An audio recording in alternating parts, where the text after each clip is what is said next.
আল্লাহ সামর্থ্য দিয়েছে, 3টা বিয়ে আমি করেছি, 3 স্ত্রী গ্রহণ করেছেন। এরপরে লিখেছেন 3 জন স্ত্রীকে নিয়ে আমি এক রুমে এক বেডে থাকতে পারবো কিনা, এটা জায়েজ আছে কিনা। এক রুমে 2 স্ত্রীর সাথে বা একাধিক স্ত্রীর সাথে 3টি শর্ত সাপেক্ষে থাকা জায়েজ আছে এক রুমে, যাদের একাধিক বউ আছে। অনেক যুবকরা আবার মনে মনে চিন্তা করে যে এটা দারুণ একটা মাসালা, আমাদেরও জানা দরকার। আগে একটা কথা বলি, একাধিক বিয়ে কিন্তু ইসলাম আপনাকে উৎসাহিত করে নাই। চরিত্র যদি ঝামেলা হয়ে যায় তাহলে ইসলাম বলছে তোমার সামর্থ্য থাকলে বিয়ে করো। তবে ইসলামের ভাষ্য হচ্ছে ফাইন খিফতুম আল্লাহ তাআদিলু ফাওয়াহিদা, ইনসাফ কায়েম করতে না পারলে একটা নিয়েই থাকো। বাংলাদেশের মানুষ ইনসাফ কায়েম করতে পারুক আর না পারুক, বিয়ে কিন্তু কয়েকটা করার জন্য সবাই রেডি। রিকশাওয়ালাও কিন্তু রেডি, যার সামর্থ্য নাই এও রেডি, শিল্পপতিও রেডি। এখন আসেন যে প্রশ্নটি করা হয়েছে, 3টি শর্ত সাপেক্ষে এক রুমে থাকা জায়েজ আছে। একটা হচ্ছে ওয়ালাইসালির রজুলি আইয়াজমা বাইনা ইমরাতাইহি ফি মাসকানি ওয়াহিদিন বিগাইরি রিদাহুমা লিআন্না আলাইহিমা দরারান লিমা বাইনাহুমা মিনাল আদাওয়াতি ওয়াল গায়রা। পুরুষের জন্য 2 স্ত্রীকে নিয়ে একসঙ্গে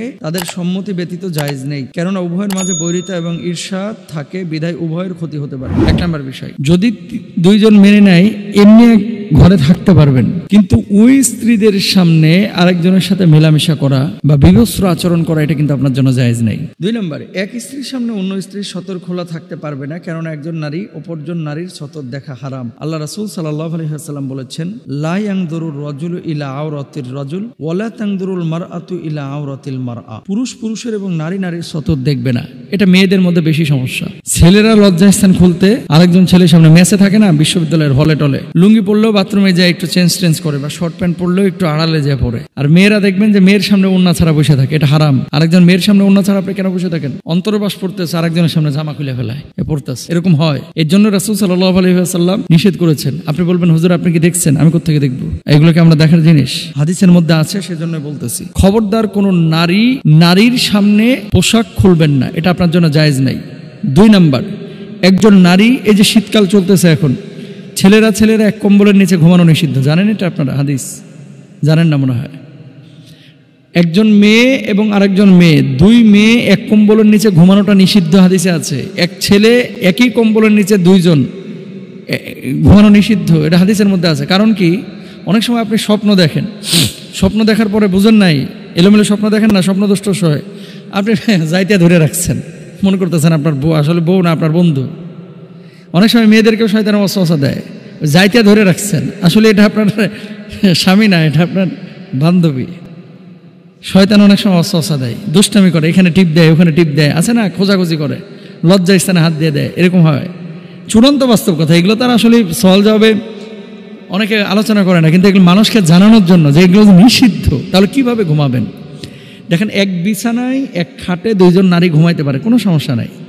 কম্বল হবে আলাদা, মাঝখানে ব্যারিকেড থাকবে, যাতে করে একটা আরেকটার সাথে একেবারে কোলবালিশের মতো যাইতে ধরে না ঘুমায় থাকে। ঠিক ছেলেদের ক্ষেত্রেও এরকম, আলাদা মাঝখানে ব্যারিকেড দিবেন এবং এক কম্বলের নিচে ঘুমাবেন না। তবে হ্যাঁ, এমন বুড়া থুরা দাদার পাশে ঘুমাইছেন, দাদা একেবারে মনে করেন মানে জিন্দা লাশ, দাঁত দুধ পড়ে গেছে, দাদার উপরে পা দিলেই কি আর কোলবালিশ দিলেই কি, এখন দাদার পাশে বসেছেন, শুয়েছেন, কোনো সমস্যা নেই। দাদি এমন দাদি, যে দাদির মনে করেন দাঁত দুধ পড়ে গেছে, এখন দাদির পাশে নাতি ঘুমাইছে, সমস্যা নাই তো। এরকম বুড়ি হইলে তো আর পর্দাই নাই, ইসলাম শরিয়া তাকে রুখসাত দিয়েছে। তা আমি যে কথাটা বলতে চাচ্ছি, যে 2 জন স্ত্রী নিয়ে যদি এক বিছানায় থাকেন, কোনো স্ত্রীকে উন্মুক্ত প্রদর্শন করতে পারবেন না এবং মেলামেশা উন্মুক্ত করতে পারবেন না। 3 নম্বরে, এক স্ত্রীর সামনে আর এক স্ত্রীর সঙ্গে সহবাস করতে পারবেন না, এটা হারাম। রাসূল আকরাম সাল্লাল্লাহু আলাইহি ওয়াসাল্লাম, সাহাবে ইকরাম এবং শীর্ষ তাবেগণ ওয়াজাসকে ঘৃণা করতেন, এবং ওয়াজাস মানে এক স্ত্রীর সঙ্গে সহবাস করার সময় অপর স্ত্রীর আওয়াজ শুনতে পাওয়া আর ঘৃণা করা দ্বারা পূর্ববর্তী গণ উদ্দেশ্য নিতেন, হারাম মনে করা। মুসান্নাফ ইবনে শাইবার মধ্যে এটা আছে। তাহলে আমরা মাসালাটার উত্তর পেয়েছি আশা করছি ইনশাআল্লাহ। আল্লাহ তাআলা বোঝার তৌফিক দান করুন।